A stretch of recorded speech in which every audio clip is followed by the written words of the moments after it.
I don't know, but No, you know what you need, Chantal? You need to get your butt out of the Middle East. You need to go back to Canada and you need to start living a life that isn't just a big scam. I mean, this is silly. You're going to be 40 years old. You're out here, I mean, following some 29-year-old thinking that he's going to love you and marry you and make a life with you and whatever. Girl, come on. He laughs at you. He makes fun of you. I mean, why do you think you're over there with him? Because you guys are living it up? I mean, yeah, you really look like you're living it up. You really look like you're happy. What you need to do is you need to go back to Canada. You need to start putting in hard work. And you need to, if a relationship is really what you want, if that's your end game in life, I know it is for some people. If that's really what you want, someone to love you, someone to call you baby, someone to give you affirmations, whatever. I mean, slow steps. I mean, whatever. Get on the dating apps, work on yourself, get back to a point where you can walk for more than a minute without getting dizzy. I mean, that would, if I were that in that place, that would be my number one priority. Not who's going to call me baby when I put my head down at night.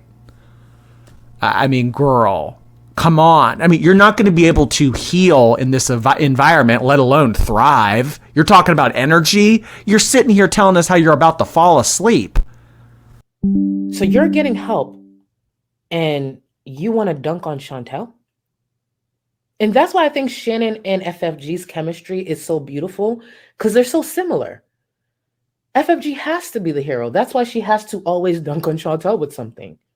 Like when she did the thing with BBJ, I stand on this. She did her big one.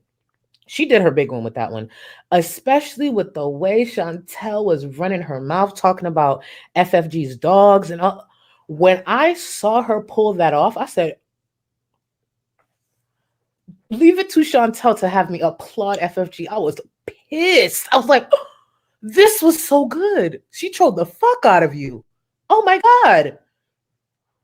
So, just so we're clear, and you heard it here first. What happened with BBJ, rescuing BBJ? The BBJ rescue to FFG will be with the 89 LBs are to Amber. You will always hear about it for years to come. Always. That's never going to die. She did her big one. She had to make it public. And for those saying, oh, it's for the money, I think you guys forget, I've said this before, multiple things can be right at once. She did her big one and definitely helped BBJ, because at this point, I think almost anybody's better than Chantel. But yes, of course it was for the money. If it wasn't for the money, she wouldn't have made it public. Of course it was for the money. Are you kidding? The bitch held a whole, she shopped for BBJ's collar on stream. She shopped for a cat to get a Gucci collar for a cat. Of course it was for money. But I'm not going to take away the fact that, like, at least she got BBJ. But yes, it was for money. Yes, it was for content. Are you crazy? That is her 89 LBs, bitch. She is never letting that go. That will always be content in some way. Isms. So, French Fried Girls should be worried because Chantal was threatening to sue again. Shadowed that she might have returned to Canada to handle some other business, and she would handle that while she was there. I would be terrified if I was French Fried Girl. So terrified. This is the woman who couldn't even make a vet appointment, and she's going to coordinate a multi-person lawsuit because she felt duped about her cat being given to somebody else. By her to somebody else. But she couldn't tell you who because the selfish bitch wouldn't even walk down the stairs to go say bye. She handed it to Pete's. Again, many reasons we can't follow through with our commitments. So, and Chantal doesn't have much tolerance for distress or discomfort. If something isn't exactly the way she wants to eat it, she's not going to eat it. If it's not the right temperature, she's not going to eat it. So you would think someone as large as her would be much more picky. But, or would be much less picky. But actually, some of the more morbidly obese people I know are rather picky about their food. And, like other folks who deal with addiction, can get pretty nasty if they don't get what they want. How many people think that they've probably fought about food a couple times already? I'm sure he was fine with her coming over, but she farted out a bunch of promises initially that she was gonna, oh, I'm gonna go to the gym and lose weight, and it'll be great, and I'll be going to the beach, and we'll be travel beezing. If you're too fat for a plane, you gotta do something. because now you can't even get out of there in a hurry if you need to. There's no shame in buying 2 plane seats if you need them, but if you don't like that you need them, or that you're cutting it close to needing them, whose job is it to change the shape of Chantal's body? Yours? Mine? A pill? Some Ozempic? No, it comes down to Chantal and what she chooses to do. At this point, she's had more resources and opportunities and access to treatment over the years that most people don't give a shit how she feels, or that she probably can't handle all of her ADLs maybe on her own, because she was always such a nasty, self-centered person that her discomfort brings people pleasure. We've heard of Schadenfreude. You know, it's the same sort of thing. I don't.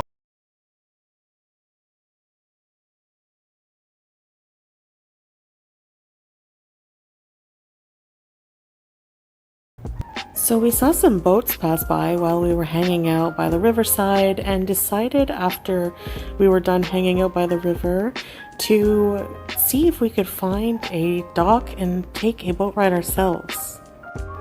On our way, It was his hard-earned money to try to buy her food that would support her health. And then either she ordered it without him, or he came to reason of, look, I don't love you so much that $250 isn't worth risking your health to me. So if you really love me, Chantal, really, really love me, you'll go on there, eat yourself half to death, and give me the cash. So, I don't know. And she wants privacy. Okay. And where's your husband? Where's your husband? Where's your husband? Where's your husband? He's out with the boys. Thailand, from what I understand, has a very, very active sex scene. So, I'm sure he'll text you. But at any rate, this week we're going to... But she's sitting there, not a lot of people around, but it was the old eyes darting. Remember the outhouse? Or going for Burger King and then sitting in the parking lot, full face of makeup, looking all over the place to see who's looking and who's watching. She's out proud and doesn't care, but hawks like she's ashamed of what she's engaging in.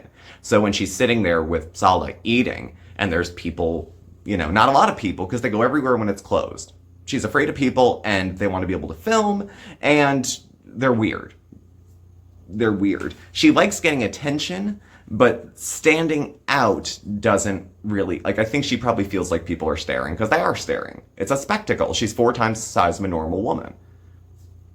So I think people are going to stare. That shouldn't be unexpected. Is it rude? Is it cruel? I don't know. Bottom line, it shouldn't be unexpected. And to act shocked would be kind of stupid as well. Please look better after yourself. Take better care of yourself. If not you, for your husband that you told us you loved so much. How much do you love him if you're willing to eat yourself to death because it's too difficult to try to get better? Beyond 36 hours.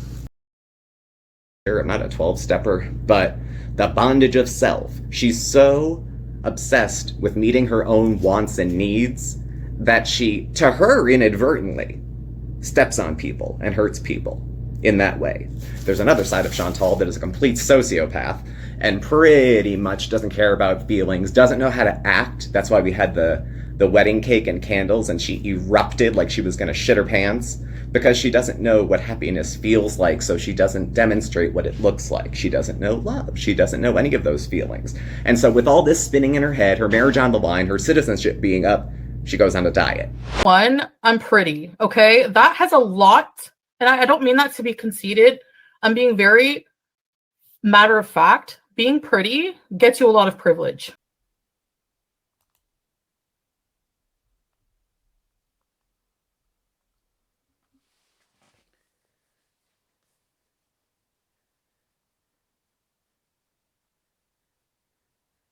I'm just saying, you can get away with a lot if you're pretty.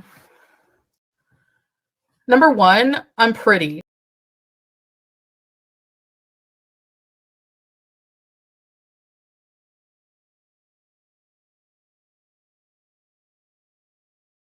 Is because I've been watching this amazing trailer, okay, written by Sam H. Freeman and Nung Chung Ping, and they've done a British short film. They did it in 2021, and it was called Femme. So it became a success, and they decided to invest more money and more time into making a longer version of this film called Femme. Now, the original version was 2021. It won a British Short Award from the British Independent Film Awards, and it became a huge hit.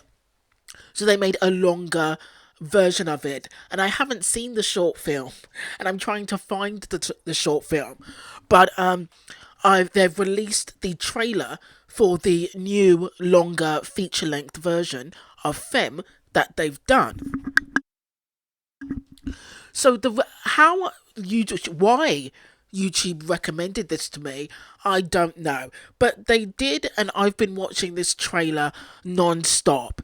So if they'll allow me to put the trailer in, I will show you this trailer that I am seriously obsessed with. Sorry guys, I forgot to add trigger warning, LGBTQ themes and homophobic violence.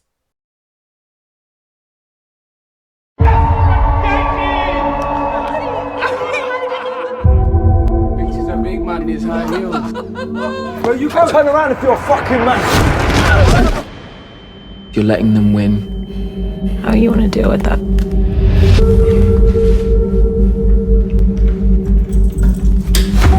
I think you're a nice looking lad. On your front. I'm a nice guy. If you disrespect me, fuck you up. I get that. Yeah, I'm the same. Oh, you know. You're a fucking big man. I best remember not to fuck with you then. So this film features Nathan Stewart-Jarrett from Candyman and Misfits, and George Mackay. Now, I haven't seen George in anything, but he has been in 1917. After research, guys, he's been in 1917, When Hands Touch, Wolf, and I Came By. I haven't seen any of those films, but I will watch this George Mackay in Femme, because this film looks awesome, and it's a kind of a genre that hasn't been covered in an LGBTQ world. So this film looks amazing, and I will be doing video after video after video of this film Femme when it finally comes out in December.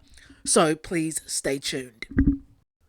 Hi guys, I just need to quickly add that concerning Femme, Femme is released in Europe on December the 1st, right? It's released in some places earlier. So, in Spain and in Europe and places like that, it's released in December. Okay, and then... So I'll be watching it in December. For people that are in the States, Femme is going to be released March the 22nd. I just wanted to put that in there. So there's a good few months. If you're in the States, there's a good few months before Femme is released in your cinemas. Hi guys, and welcome to Tailored Talk. So yesterday rather now, I saw Femme. The film that's been on my intro, that I've been shouting from the rooftops that I wanted to see, that I've been putting on Twitter. I finally saw it. So Femme is a full feature film, kind of like an LGBTQ plus crime neo-noir thriller, and it's directed. Let's take a look. And it's directed by Choon and Sam H. Freeman. It also stars our leading man, Nathan Stewart-Jarrett as Jules, Aaron Heffernan, John McCrea, George Mackay, and Asha Reid, among others.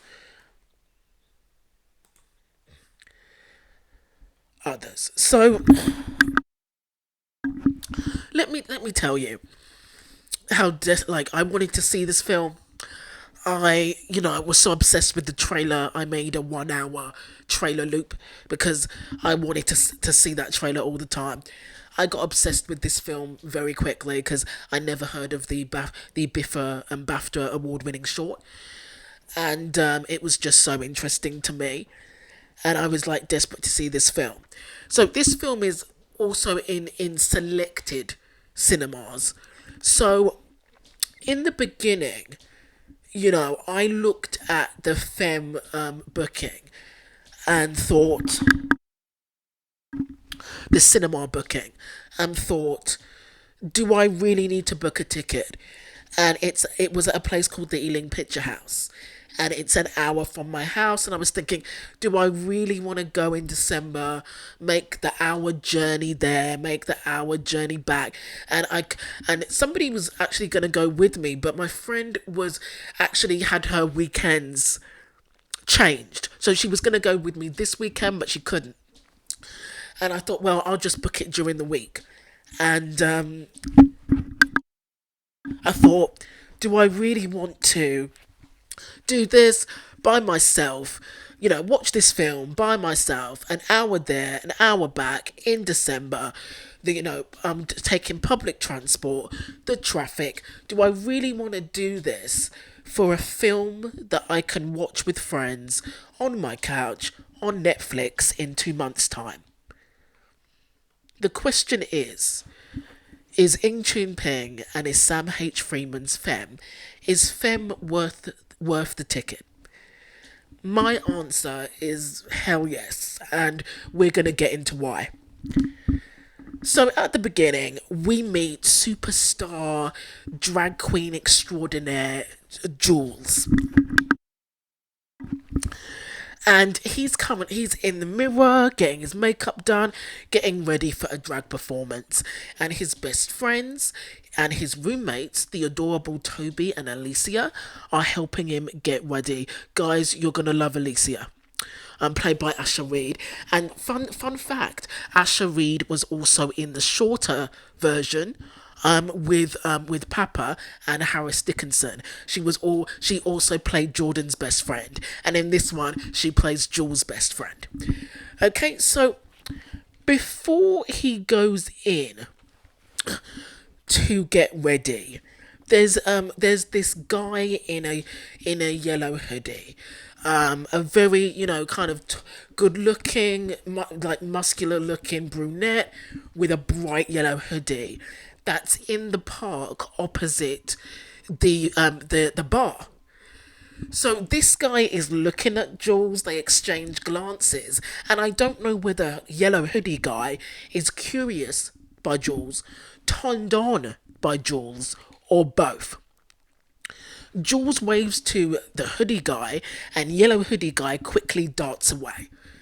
So before Jules goes on to do his drag extraordinaire work, his drag superstar gigs, Toby, his best friend, gives Jules a full kiss on the lips. They kiss each other on the lips, and everybody looks at Jules afterwards and is like, what the hell was that?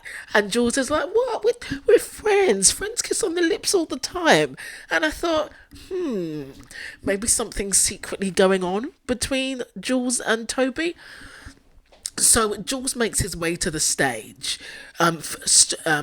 beautiful in a huge purple shawl, and the music comes on. And as corny as this sounds, and as contradictory as this sounds, it's like a religious experience, like hearing the music and watching Aphrodite glide onto the stage in a blue shawl. It's like watching a celebrity pastor in church. It is really with the lighting and the star power that Aphrodite has. It is like watching a religious experience. You just feel like something really major is going to happen. Her performance, Jules's performance, is hypnotic, and I wish we got to see the whole thing. Maybe it will be in deleted scenes if the DVD comes out. And I wish we got to see the whole thing. So Jules performs, it's a hit, everybody loves him, but he also needs cigarettes. And there's this great moment which I'm sure that everybody in costume or drag goes through when they have to kind of go over to the other side, when they have to go over to the shop, is, Jules looks out into the street and you can just see him think, do I really want to go at this time of night into a corner shop in drag, in high heels, miniskirt, crop top? Do I really want to do it? Is it worth it? And you look at the panic on his face. He's got balls. He decides to go to the corner shop in full drag to get a packet of cigarettes. So the tension starts from there, because you know that it's not going to end well. Jules is desperate to get in and out of this corner shop, but the woman is talking on the phone, there's a queue, and you can just feel his panic. You know something's going to happen. The tension in this scene.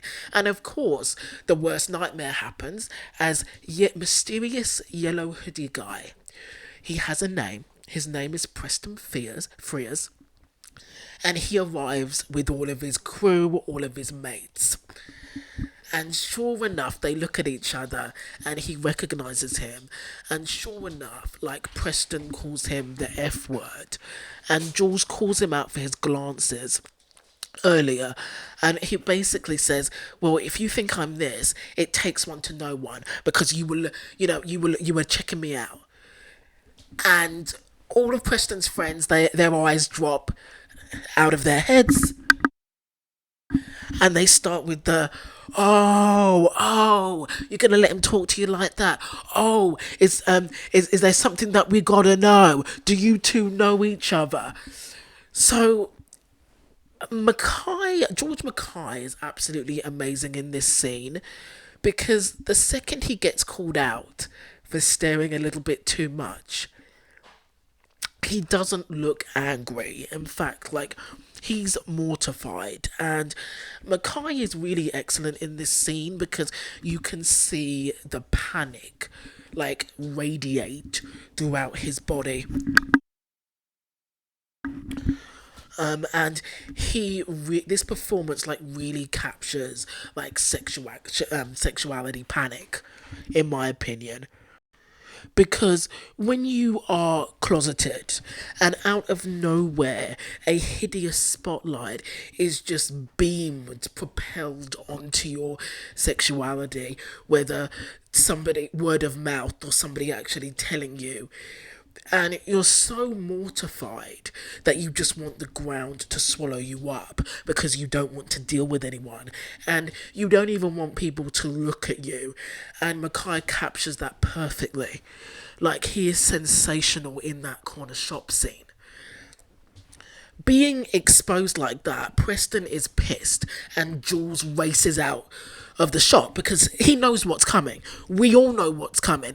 Even if I hadn't read the synopsis, we all know what's coming. We all know that he's going to get his ass kicked. Preston, unable to take the L, and with Preston's arsehole mates cheering him on, Preston hunts him down like the pack of dogs that they are, and while his friends gather around, he shouts at Jules, tells him to turn around, turns him around. Now, Jules then pushes him away, but facing Preston when he's angry is like facing a grizzly bear. You're not getting away from that. If Preston wants you, if Preston wants to beat you up, if Preston wants to find you, he will find you. Preston spins him around, Jules pushes him away, but Preston, it's like it doesn't even affect him. He turns him around, beats the dog shit out of Jules, while his friends all laugh and record it. And you do think to yourself, what did Preston do after that attack that night? After that attack, did he just get a kebab? Did he laugh about it with his mates? Did he watch it on Oz's video? Did Preston just get a shower and go to bed that night and just pretend that it never happened? What do you do when you've attacked somebody like that? What do you do half an hour after, an hour after, the morning after? How do attackers justify what they do? So I wanted to go into the mentality of Preston and his mates, because around my area, like Preston's area, around my area, like Prestons are everywhere, and that's not a good thing. And it's like, you know how there are some groups, some young people that thrive off of like racism and xenophobia. They love throwing out racial slurs, and they exclude people based on race and culture and colour, creed, and things like that. Well, Preston and his group, from experience, they thrive off of dodgy dealings, money, faking it for the gram on social media, faking their images and flexing their money and their clubbing lifestyle on social media. And Preston's group thrive, instead of thriving on racism, they thrive on slurs and LGBTQ, like queer phobia. They thrive on chaos and slurs and violence. And for Preston and his group, his friendship group, homophobia is like a rite of passage for these young people in groups. And the more violent that their homophobia gets, the more tight-knit and emotionally intimate these men become. And it's sick, but that's how Preston's group bond. And that's how some groups bond in real life, male or female, regardless of age. So we fast forward to 3 months later, and Jules is now clearly suffering from PTSD. He's staying in all the time and playing Street Fighter. His best friend Toby wants him to get out and about, but Jules refuses. And I love how Alicia she is fantastic. She just respects his wishes. You will love their friendship in this film because she just gets him. She just gets Jules. So Jules rejects his friends, but he goes to a local gay sauna and he turns down a hottie, but he settles down to watch the crazy porn on the screen. And lo and behold, when he gets settled down watching his crazy porn in these small little towels, and Jesus Christ, these towels are short. I'm not complaining about the length of these towels. I'm just saying that they're short. So he's just getting comfortable, watching the porn, just relaxing. And who can he hear booming through the place with obscenities? His yellow hoodie attacker, Preston, is now shouting at a guy in the sauna who is coming on to him. So the man calmly tries to calm him down, but Preston is causing a ruckus. And I'm just stunned to realise that wherever Preston is, he's the definition of wherever you go, there you are. Because Preston is as miserable as fuck. Like, he was miserable as fuck 3 months ago when he beat up Jules, and he's still a miserable sod now. So he gets really angry at the guy, starts causing a kerfuffle. He calls him the F word. And rightfully, a customer says to Preston, "We're all F words in here. We're all by F word, I mean F for Fox, A for Alpha, G for Golf, S for Sugar." And the guy's like, "We're all F words in here." And I just want to point out, guys, that for Preston, there were 2 categories. There were like the masculine, queer people like himself, and then there are the FAGS, which is like the underclass. So he always the feminine underclass of gay guys, and like Jules, and he's always going to look down on those guys no matter what. He's got a superiority complex because he's masculine. So in Preston's mind, he's like, yes, I may like to hook up with men, but I will never be like those FAGS guys. I'm different. That's what super masculine guys like Preston like to tell themselves anyway. So what do you mean? And it's like, I was just open-mouthed at Preston's behaviour, because Preston, how are you going to go into an all-gay sauna, okay, with all gay men in these small little towels, you know, touching each other up, watching chaotic gay porn, okay? You don't want a guy, and instead of just saying, hi, I'm not interested, you start cursing the guy out and harassing the guy with the F word in a gay sauna, packed full of gay men, where you're all chasing dick. Can somebody please make that make sense to me? Like, the audacity of Preston Frears. So I'm open-mouthed at this scene. So, right, so in retaliation to the guys basically telling him off, he spits at the guys, and everyone is absolutely disgusted. Preston rants and marches out, be like, I didn't want to be here anyway. It's a shitty scene here anyway. So Jules is absolutely shocked, but he's compelled to follow him, and a shocked Jules follows him. Preston's getting changed and going home, so he makes eye contact with Preston. Preston gives him the look up and down and is like, yeah, I like the look of you, and I'm gonna show you the meeting, because every movement that Preston makes is filtered with aggression. Like, he slams the locker door, Jules jumps out of his skin, and then he walks behind him, and then he grunts, come on then. And that, kids, I cannot do Preston's voice for shit, I'm sorry. And that, kids, is how your dads met. That's how Jules and Preston got together. So they get in Preston's car, and he calls Oz specifically and checks that his roommates aren't in. So they get in the bedroom, and Preston is controlling right from the start. He's very much a dom. Preston's do this, do that, good boy. And I think to myself, does Preston see race here? Because black men are typically seen as hypermasculine, right? Even if they are not, they're immediately labelled with that tag. And as a white man, does it turn Preston on to control a black guy that's seen as hypermasculine? Or am I reading way too much into this? So they start hooking up regularly and almost get caught by his roommates. And Preston says another problematic thing that they say, like, how did you meet Jules then? And Preston says that he met Jules in prison. And I'm like, I was like, oh, for God's sake. Prison, Preston? Prison? You couldn't have told him that you met him at McDonald's? You couldn't have said that you met Jules in Asda? Prison, Preston? It's just so problematic. And I'm like, is there a racial edge to this?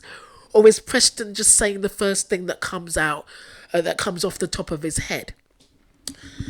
So as Jules starts to get intimate with Preston, he sets the plan into motion as revenge to film the wild rough sex that they have and put one of these rendezvous online. But it's nail-biting as Jules tries to put his plan into motion, because Jules is not only playing with fire, but he's playing with the whole forest fire with Preston. I was like, if Preston suddenly remembers you, he will drive over and kill you in your sleep. Preston, I mean, you are putting yourself in real danger here. So Preston, throughout the rendezvous, throughout the wild sex, Preston takes Jules. Preston tests Jules. He constantly makes Jules go through hoops. He takes him to a forest. He will have wild, crazy sex and then just leave him there, drive off without him. You know, he'll have him for rough sex, then toss him to the side. He'll leave his messages on read, and, you know, he won't text or call for a while. So Preston Frears becomes the embodiment of treat 'em mean, keep 'em keen. He's that type of guy. And another element to this is that Jules starts to like Preston also. Without Preston's sadistic, homophobic piece of shit mates, Preston is a bit of a smooth operator. You know, they go out to eat, they go to restaurants, and he's kind of a bit of a Casanova. Preston is kind of like a mix of like a bit like Brett Talbot from Teen Wolf. He has kind of like the ruthless entrepreneurial of a top boy, spirit of a top boy. He's kind of like Del Boy, a mixture of Del Boy and Rodney from Only Fools and Horses, with the unpredictable, unhinged, devastating violence of the Goodfella boys. And on Twitter, I asked one of the directors, Sam H. Freeman, if Preston was gay or bi, and I didn't tag him. I just like typed the name, and no response of yet if he's gay or bi. But I'm like, now I've seen it. If you've seen the film, guys? What do you think? Like, do you think Preston is gay, bisexual, questioning, other? Like, what do you think Preston is sexually? Because Preston never, like, Jules goes, "Have you got a girlfriend?" And, you know, Preston plays along and says, "Would it turn you on if I did?" Like, do you have a girlfriend or what? Are you bisexual or what? Like, are you gay or what? Like, what is your sexuality? I mean, we all know you sure as hell aren't straight, but like, what are you? Like, how does Preston define himself? I'm so curious. So, if he's bi, then that makes things easier for Preston, right? Because he can actually have genuine relationships with women and just like parade them around the flat. And that kind of makes him more normal in the eyes of his roommates and friends. As the story goes on, Preston takes Jules out. He wines him, dines him. He's funny, you know, and I was wrong. You know, Preston isn't just a brain-dead, internalized, homophobic knucklehead. Preston Frears can be charming. He can be witty. He can be flirty. You know, Preston can be endearing. He can be very sweet. And he's a good-looking dude. Okay, I'm gonna give it to Preston. He's a maniac, and yes, he's a homo, and yes, he's a gay basher and a homophobe and all the rest of it. But he's a good-looking guy with a great body, hot tattoos, and he's got like a smile that can light up the room. And all of this is very confusing for Jules. So when Preston catches him filming him one time when they go to an underpass, he nearly takes his head off. And guys, when you watch this scene, you will shit your pants. Because when he pins him up against the car, I've thought, shit, he's going to kill him. He's going to kill him. And all that yelling and with the whole, "Did you think I was joking?" That whole rant. All that yelling and all that physical taunting is Preston's, blood-curdling fear of being outed. And after he calms down, like, to my surprise,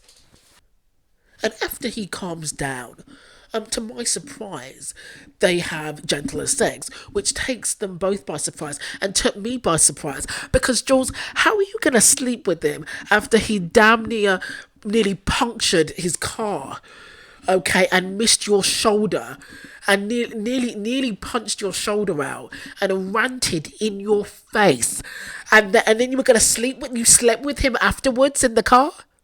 What the hell? Like, no way. If that was me, no way would he be getting any. Are you kidding? Like he literally made you shit. He literally made you shit your pants, and now you're gonna give it up. What the hell? It's like the things you do to get him to trust you. But like when he stroked his cheek and said like, I'm sorry. Like, I really think that kind of won Preston over. When they had gentler sex and he said like it was nicer this time, it's slowly grooming him to say, look, you can be gentler, you can be sensitive, you can be gentler, you can be masculine and you can be sensitive at the same time. Like, Jules presents this image of, Preston, you can be who you are. I'm a safe person for you to be around. I'm a safe person for you to show this sensitive side. You don't have to worry when you're with me. And Jules is really good at portraying that costume of being a safety net for Preston. you know, being loving and having open communication and being sensitive to my needs is not a feminine trait. Like, you can do all that, Preston. You can communicate with me. We can have gentle sex. We can cuddle after sex. And that's not a womanly thing. You can do all those things and be 100% masculine. After that, you can see them soften towards each other, and it looks like that they can work as a couple, even if that is Toby's worst nightmare, because Toby is an alcoholic with a little crush on Jules. We don't know how long Toby, the roommate, has had this crush for, but it's bad. It's like it's bad. So Preston invites Jules over, and Jules comes over, and he's in the lift. People want to get in the lift, and Jules is like, shit, I need to close the door. And all of Preston's roommates enter the lift and come up with Jules. And Oz recognises Jules and is like, "You're coming up to see Preston?" And he's like, "Yeah, I just came for some drugs." And he's like, "Oh, okay." So they all go up with him, and then Jules texts Preston saying like, we're gonna have to cancel tonight. Like, all your roommates are coming up here. And Preston's like, "You come up here. We'll entertain them for a bit, and then we'll go." Let's go back up. So they all meet Preston upstairs, and we get a closer look, and the viewer get a closer look at Oz. Oz meets Preston at the door. Preston is literally naked with a pair of boxer shorts on. That's all he's got. Is he greets them in boxer shorts, and Oz is like, "What you doing? Put some clothes on." And then he goes, "He's trying to seduce you, Jules." Look, so this scene is so interesting, right? Because the viewer and Jules get properly introduced to the cerebral and terrifying boss of this whole thing, of this whole group, and he is called Oz. And Oz is played by Aaron Heffernan, and he's incredible as Oz, because it's one of the few times that you see somebody put Preston in his place. Now, with all friendships, there is a hierarchy. And as soon as you set your eyes on Oz, you know that Oz is at the top of Preston's hierarchy group. And that's just the power of Oz's presence and the power of Aaron as an actor. I've never seen him in anything before. I'll be looking out for him now. Jesus. So Oz controls the room and every dynamic in it, even if he's not part of that conversation. Even as Jules kicks everyone's ass at Street Fighter. And I need to say that Oz knows 100% that Preston is gay or bisexual or not straight, basically, that he is interested in men also. And I think he knew that the second that he met Preston. He knew that before he even moved in with Preston. He knows Preston likes men as well as whatever. Some people are just very good at reading others, and it's like he looks at you and he can just see all your dirty secrets inside your brain and inside your soul. Like, Oz is terrifying. He's more terrifying than Preston will ever be, and that's scary. That's scary, and he doesn't even show it through any violence. It's just the stuff that he says and the looks and his demeanor. So this is why I think Oz knows for a fact that Preston is gay or bi or questioning or whatever. So when they're chilling out playing Street Fighter, and Oz suddenly starts laying into Preston for no reason, saying that Preston has taken more beer than he should have.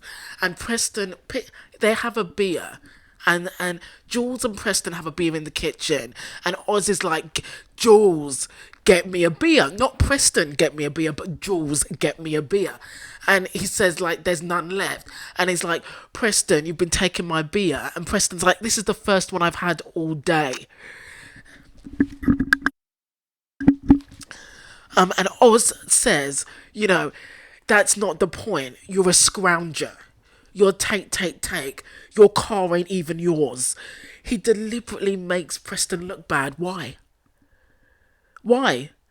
And it's like Oz confesses later on that they do this for a reason, but there was no particular reason to set Preston off that night. No particular reason. He deliberately does it to make him look bad, to embarrass him, because Oz knows that Jules is Preston's crush.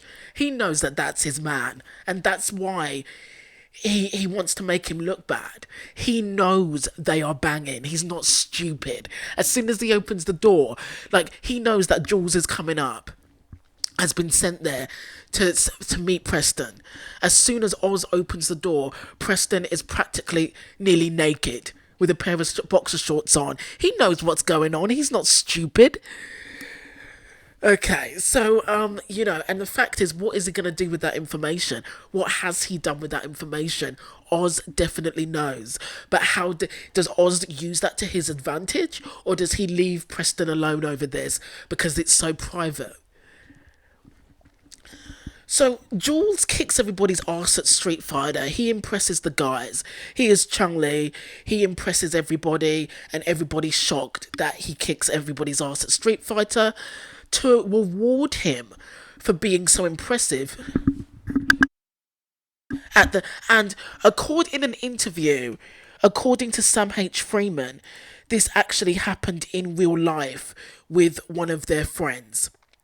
I don't know whether it was in high school or something, but one of their friends, I think, who was openly LGBTQ, was great at Street Fighter, and he faced off against a masculine group of guys from their school, and he kicked a whole bunch of ass, and that's where they got this from. So this did happen in real life. I'll try to insert the link if I can. So the big boss Oz invites Jules to the club so they can all have fun. Preston is like, that wasn't the plan. I thought we were going to spend some time alone. But Jules is intrigued and accepts Oz's offer to go to the club. Jules gets to know the inner workings of Preston's friend group. He snuggles up to Oz, who admits that Preston is a useful attack dog, and Oz uses Preston's anger. He deliberately winds him up sometimes to meet his own needs in business, and also describes him as a bulldog that's been dropped on his head a few times. That's what you want to hear from a good friend. Jules flirts and dances with a gorgeous girl. They basically grind right in front of Preston's face. Preston ain't happy. So with his nose put out of joint and still reeling from Oz taking the mig, Preston goes outside to smoke. Seeing Preston quite vulnerable, Jules takes advantage of Preston's growing feelings by reversing the power dynamic and being a controlling dom. Now, what I don't know is that, does Preston just accept being a sub because that's being dominated is like a little personal kink of Preston's, or does he accept being a sub because he knows that's the only way that Jules will spend any time with him right now? That's what I want to know. That scene is difficult to tell. Yeah, he's a puppy dog. Yeah, he wants to be dominated. Yeah, he'll do whatever Jules says. But is it really because he's got a little of a fetish for that? Or is it because this is the first time he's got to speak to Jules alone all night? And he wants to spend time with them. He wants to sleep with them. He wants Jules' undivided attention. And if Jules has to be a dom for one night, he's happy to do, Preston's happy to do that.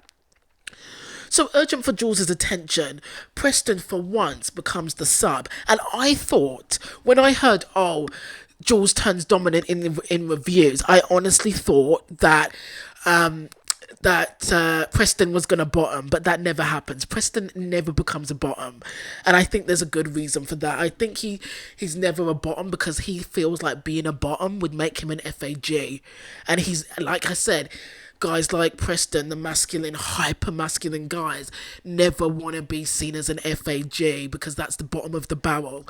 So it's like a mental thing that he, like being a bottom is like a mental thing that he just can't do. So, right, so so Preston becomes the sub, and their sex, that, you know, Jules finally gets the sex tape that he wanted from the beginning. And I may as well just put this here. Does Preston know or like any foreplay? Because like Toby said, Jules just gets used for his arse for full-on sex, and it's always sex, it's always intercourse. It's never foreplay. And is that because Preston doesn't, like, has done foreplay before and doesn't like it, or just because he refuses to do it, or because he feels like he's not any good at it? You know, and I was just watching those scenes and going, does Preston even know what foreplay is? Because we never see any foreplay. We barely see a kiss between these guys because it really is just intercourse. Preston really just objectifies Jules a lot. So the morning after, in a hilarious scene, Jules comes downstairs after the wild sex and the sub dom dynamic change.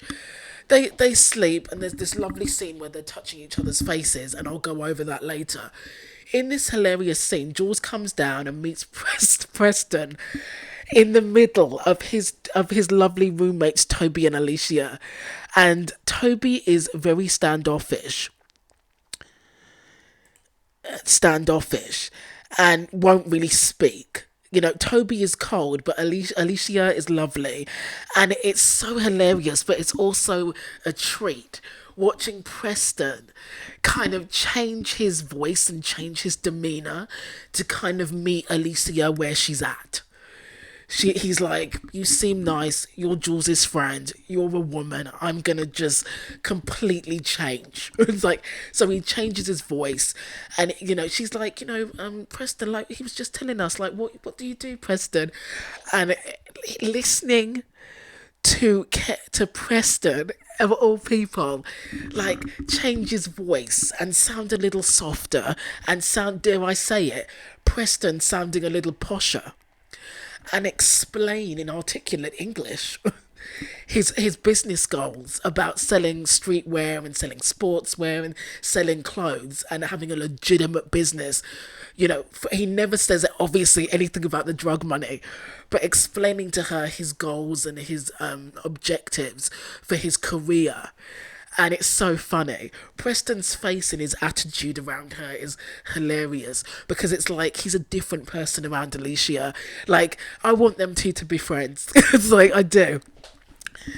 So, and like, Jules is like, you know, blink twice if you need help, if you're being held hostage. And Preston's just like, it's food, innit?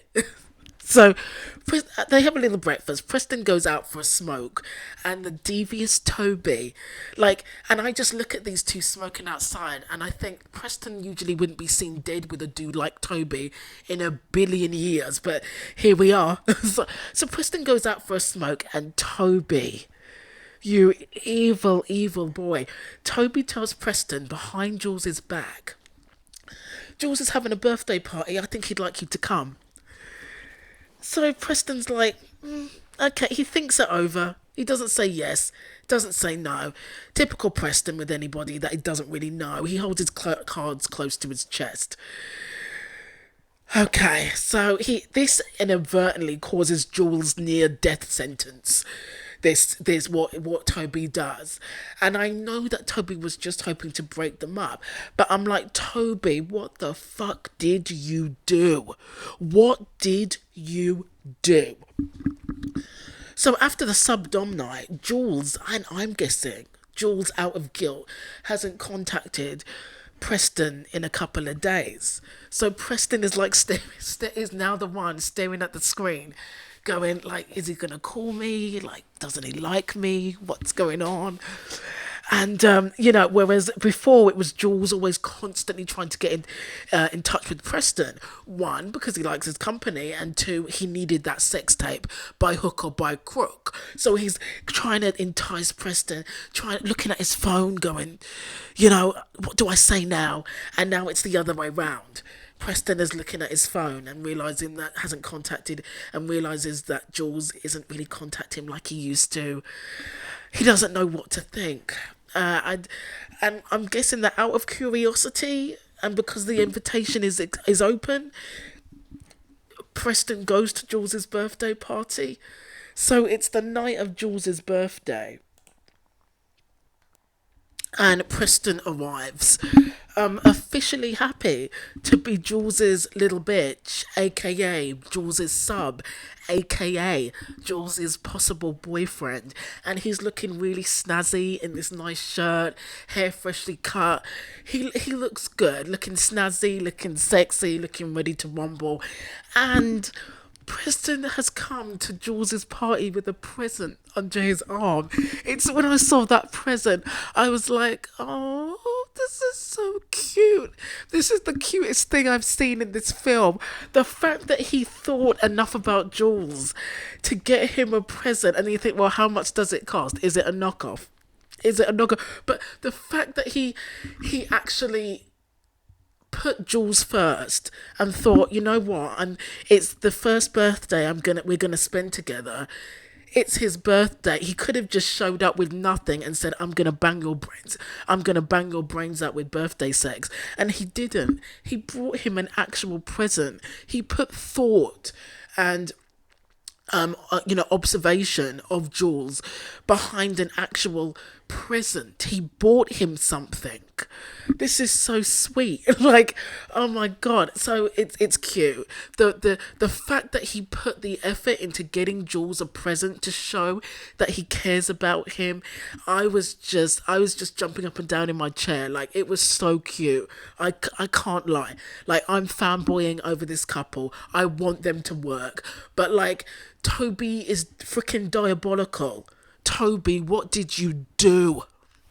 Okay, but it's the end. It's the end and you can feel it. So Preston comes in and grabs a seat. And you know what? I thought we were going to see people coming on to Preston left and right. And Preston going, I'm taken. I've got someone. I'm sorry. That would have been fun to see as well. Preston getting passes at left and right, because Preston's a good looking guy and he's a masculine looking guy.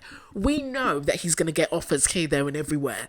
That would have been nice to see. Preston getting offers and respectfully turning guys down. I think that, and girls, or whatever, and trans girls and trans boys and non-binary people. Like, I wanted Preston to see what Preston's like with people in that environment, in Jules's environment, and for Preston to field come-ons and to have to deal with people wanting a piece and Preston respectfully saying no. That would have been nice to see. So Preston comes in and grabs a seat, and diabolical Toby, what did you do? Comes in, they meet him, and Alicia greets him. Now, Alicia greets Preston warmly. She's lovely, as always, but she's very snappy at Toby, because she pulls Toby to the side and is like, Toby, I know the shit that you're trying to pull. I know that you're trying to break them up, but what the fuck is he doing here? You know that Jules didn't invite him. Why would you do this? And I'm so glad that she called him out on Toby's bullshit. Like, Jesus. So Jules finally comes out, and of course the truth is revealed. Okay, so, and it's so, because when Jules gets announced, right, he knows that Jules is coming out, but he thinks that Jules is coming out as Jules. So he's ready to see his boyfriend. Is it a boyfriend now?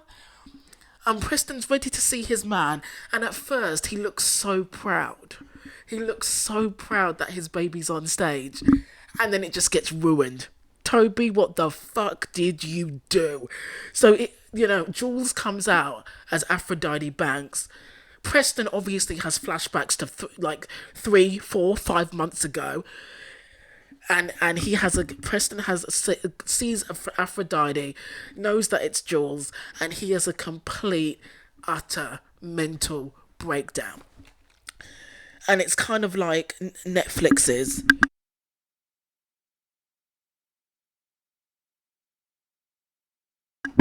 Haunting of Hill House, where the spoilers for the Haunting of Hill House. If you haven't seen it, it's a great show, but spoilers. So it's like the Haunting of Hill House, and the bent neck lady is revealed, and Nell has the noose around her neck, and the noose is getting tighter, and she's going no, and Preston is exactly like that. He's like no, like the camera work is amazing, the editing is amazing. The direction is amazing. It's a fantastic. Like, you know, you don't know whether Preston is just going to keel over and have a heart attack. Like, you just don't know. This for me is when it turns into a horror movie, because Preston then, I feel like he loses the sanity that Jules has restored to his life. He loses the balance, the sanity, the softness, and he just becomes chilling. And this is when it became a horror film for me, because Preston just turns into an entirely different monster. The panic and the horror of what he's just seen, the realization hitting him like a ton of bricks, it batters him into the former monster that he was back in the corner shop. The anger drives him to follow Jules to the back and lay in wait. But how the hell does he follow Jules from the stage to the dressing room? How did nobody see him? So Jules does his act, and he basically does it like a stand-up act of letting everybody know that he was gay bashed, the sexual relationship, the sex tape. He reveals everything for laughs on stage, and they love it. I would have liked to have seen more of that as well, but it's really all about Preston's reaction and how it completely just and how the reveal mentally and physically just tears him apart. Toby, what the fuck did you do? So Jules is getting taking his makeup off backstage, and Preston has been on the sofa for God knows how long, and he only just sees him then when he looks back, and he's like, holy shit. So Jules takes his makeup off. He sees Preston. He's like, oh my God, what the fuck are you doing here? And Preston's like, Toby invited me. You don't know how long this dude's been crying. Toby invited me. I got you a present. Oh my God. I never thought it would be possible to feel so sorry for Preston in that moment, but I did. Right. When he smashed the bottle and threatened Jules with it, I died. I had a mini heart attack again. Toby, what the fuck did you do? Jules tears up, panicking, swears up and down that he didn't release the tape. And of course, as paranoid as Preston is, it's like, I don't fucking believe you. But I think he does. It doesn't stop. It stops Preston from killing him right then and there. And I think he believes him, because if he didn't believe him, he would have just stabbed him, and he would have just stabbed him 50 times, because Preston is like that. But so he doesn't. Instead of stabbing him, the assault begins. It doesn't stop Preston from his rampage. It's a knockdown, drag out assault as Preston is hysterical, trying to kill Jules for his betrayal. He's paranoid about the sex tape. He's so broken, and he's so hurt by the fact that Jules orchestrated this all. And he really put himself out there and tried to be a better person, and it really kind of did what he thought he would never do and let his guard down. And this is how Jules repays him. He fucking loses it. So Preston goes all out and tries to kill him, batters him, tries to kill him. He mounts him, tearfully strangling Jules until he stops, and he just cries and falls on top of Jules, crying in a humiliated heap. Jules then gains the strength to push him off. Stone-faced, Jules walks home with a little bit of serenity and purpose. He walks home and he looks stronger than he's ever been, actually, while Preston is left crying and curled up in a ball in physical and emotional agony. Jules goes home. He opens the present that is left on the bed, the present that Preston has bought for him. But I won't tell you what that is. I'll leave that as a surprise when you actually see the film. I've spoiled everything, but I won't spoil Preston's gift. Now, Preston could have been a wreck, and that's the end of the film. So Preston could have been a wreck because of the sex tape, but I think he was also so vicious out of heartbreak. The realization that in his mind that Jules didn't really want him, and that Jules groomed him for so long and was so nice and so sensitive and stroked his face and told him that it was okay to be himself and was so charming and just groomed him strung him along for months, with the sole purpose of exposing him for a sex tape. It was just too much to bear for Preston.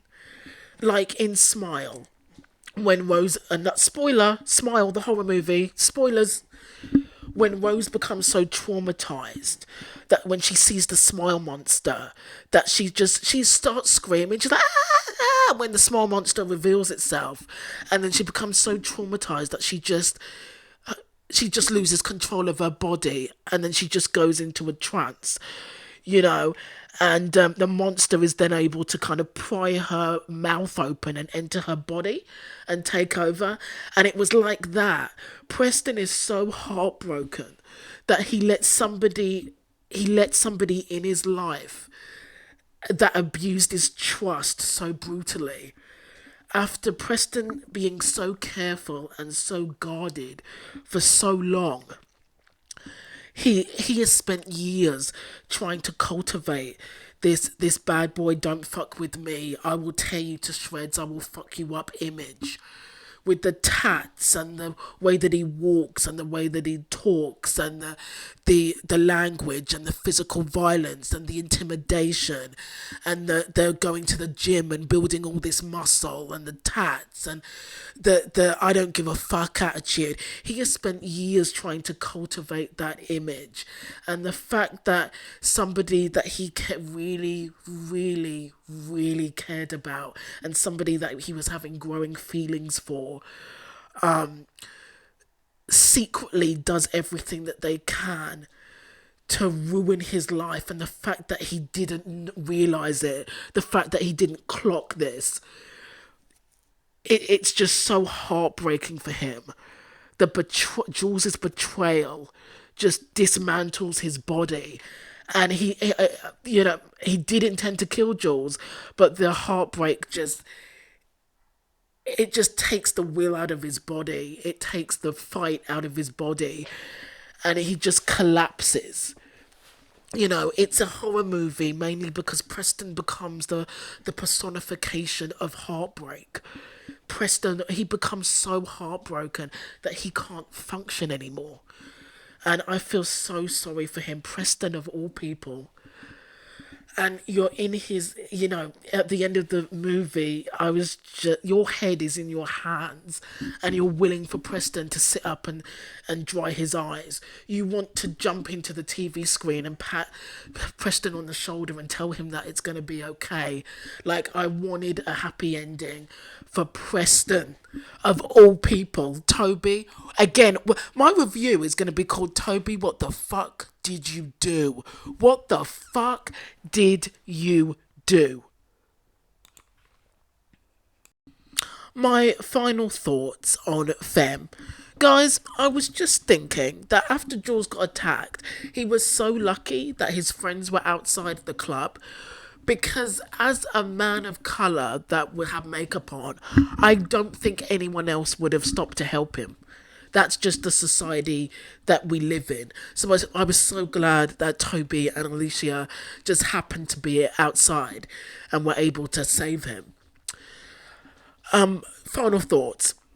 As much as he scares me to death, I feel like the only person that can help Preston now at the ending, that the only person that can stop Preston from spiraling and combusting into hatred is Oz, because Preston respects Oz so much.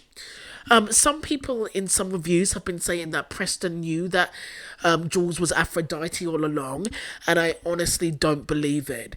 There is no way that Preston, as a closeted guy, would have let Jules into his life if he had known that Jules was really the drag queen that he beat up a few months earlier. Now, I was absolutely stunned by this film. It was absolutely amazing. I would recommend this to anyone. I would recommend Femme to anybody because this is an amazing, like, groundbreaking thriller. I thought I knew how this would end. I thought this would end with Preston finding out the truth, and then Alicia, Toby, and Jules like leaving the country and going on a long holiday, going to different places, and we'd catch them partying in Ibiza on the beach and having a lot of fun and checking out guys and or girls or whatever and having a lot of fun. That's how I thought it was going to end. But the ending was so shocking. I just wasn't expecting the violence. It was so shocking that I had like a really haunting, uneasy feeling in my stomach all the way home. After you watch Femme, you won't be able to stop thinking about it. A big congrats to Choon and Sam H. Freeman for this erotic thriller classic. I can't wait to see what other projects they do next. And yeah, I'd love to see a Femme 2 to 10. Like, I'd love to see this saga go on for a really long time. I'd also love to know more about Jules's and Preston's backgrounds, their families, where they're from, do their parents and their families know about them, that kind of thing. Preston's background, what was he in prison for? What did he do? How much time did he spend in prison? How did that change him? What's going on? What's going on with all of Preston's tattoos? Yes, they're sexy, but what do all of his tattoos mean? I want to know more about Jules and his coming out story, and what does he do for work? There's so much more to explore with both of these characters and their lives and their friends. Now, throughout this review, I've talked about George Mackay's performance and, you know, how much I've been thirsting over Preston's looks, etc. So now I'm going to talk about Nathan Stewart-Jarrett, our leading man. Is Jules the king of Schadenfreude? Like Schadenfreude, the act of the pleasure of watching somebody go through misfortune, humiliation, emotional and physical pain. I thought that he was absolutely outstanding as Jules, and I feel like Nathan as an actor had the harder job. The objectifying sex scenes in the film, where Jules is treated like a rag doll and a cum sock, must have been disconcerting for him to do. I'm guessing it probably must have freaked him out with the level of like nudity that was kind of involved. Nathan plays like 4 people within one body. He plays Aphrodite. He plays the fierce Aphrodite. He plays the downtrodden, beaten and bloody Aphrodite. He plays everyday Jules. He plays vengeful Jules. He plays compassionate Jules when he's, you know, umming and ahhing over whether to exploit Preston. He plays straight bad boy, yet ultimate straight bad boy Jules when he has to impress Preston's friends. Nathan is able to own each of these roles that he's in, each of these identities, and flow in and out of these personas with professional ease, and it's a pleasure to watch. You know, Nathan deserves all the solo awards for Femme. Jules is an amazing, iconic character, and Nathan deserves to be rewarded for that. Give that man all the solo awards. Now, I know that he and George just recently, the other day, won the BIFA award for best joint lead performance, but Nathan deserves all the solo awards as an actor by himself. Asha Reid as Alicia was amazing. She shines in every scene that she's in, and I love how motherly she is. I love it. I really think that she could also help Preston as well. It's like, after everything that's happened, she seems like such a nice person that I feel like she'd be visiting Preston every so often and calling him to see how he is, even after everything. And although I'm like, fuck Toby, like, fuck him all the way to hell, John McCrea was absolutely superb. I keep saying absolutely, I need to change that. Was superb as Toby. He was amazing. Even though at the ending I was like, no, Toby, no, what the fuck did you do? Even at that, like, he was you know, Toby is a realistic character, and it's just kind of painful seeing him go through this unrequited crush, and you do feel sympathetic for Toby, as much as I'm just screaming at the screen and going, Toby, Jesus, don't do this. You know, you can understand, like with Jules, you can understand everything that he's going through and why he's doing what he's doing. You can understand why Toby does it. He never means to put Jules in danger, but he does. And I really would like to see Toby's reaction when he has to face the consequences of what he did. But unless we get a Femme 2, we may never see that. And I just want to talk about Aaron Heffernan as Oz. Like, guys, he is the real gangster of this film. He scared me the most. He scares me more than Preston does. You know, if I had to speak to Oz or speak to Preston, I would speak to Preston every single time, because you know that Preston has an armour. It's his drag, it's his costume, and you know that underneath that armour, if you work hard, if you work a little bit hard to get underneath that armour, you know that, you know, underneath all that armour, you know there's a vulnerable, innocent boy under there. You know that he just wants affection and attention. You know that he's a little puppy dog underneath that armour. But Oz just scares the shit out of me. He is a horror movie villain. Like, his calmness, the way that he lulls people into his web is genius. But you know that on the surface, he seems like a smooth, easygoing, yet suspicious guy, but you know there's a shark lurking underneath Oz's designer clothes, which are probably legitimate designer, and his jewellery. I'm going to keep an eye out for Aaron's upcoming projects, because Aaron really impressed me as Oz. For the last time, Toby, what the fuck did you do? So guys, if you've seen the film, let me know what you think of Femme in the comments. US viewers can watch Femme from it's released in US cinemas March the 22nd, 2024. I hope you loved the film as much as I did.